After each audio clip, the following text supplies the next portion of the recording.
अगर आप भी चाहते हैं हमारे जेपी म्यूजिक प्रेजेंट का ऑडियो वीडियो सबसे पहले अगर आप तक पहुंचे तो हमारे चैनल को सब्सक्राइब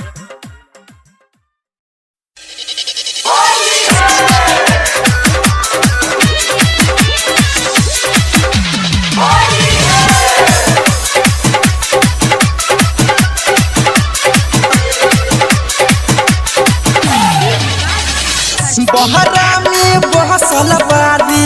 दिलिया अपन ठाम की बहरा में बहसल बारी डीजे जितेंद्र नाथ अपन ठाम की महुआ दरभंगा देवरा रंग हता मोर गुदाम के सुन सखी हो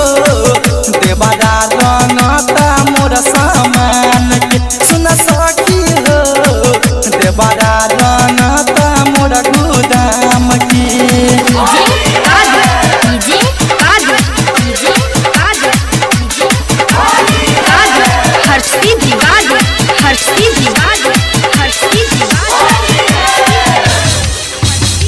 लम्हर पिचकारी लेके करे वाला झोरी रंग वाला गाबे खाली ढोरिए के ओरी लम्हर पिचकारी लेके करे वाला झोरी रंग वाला गाबे खाली ढोरिए के ओरी महाने जे कहती ओकरा डाला दिल कसम के महाने जे कहती ओकरा डाला दिल कसम के देवरा रंग हता मोर गुदाम के सुन सखी हो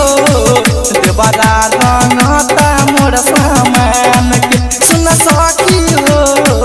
देवरा रंग हता मोर गुदाम के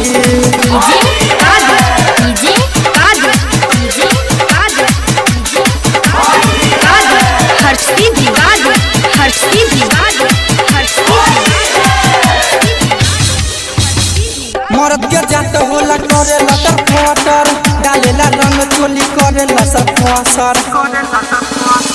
मरद के जात होला करे लटर फटर डालेला रंग चोली करे लसर फसर बंदा जे कहरी के बारी तोरा दिल के हम की बंदा जे कहरी के बारी तोरा दिल के हम की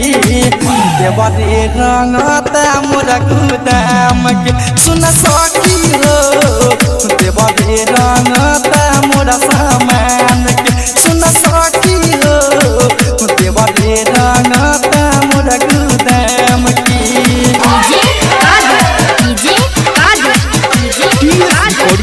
डीजे जितेंद्र नाथ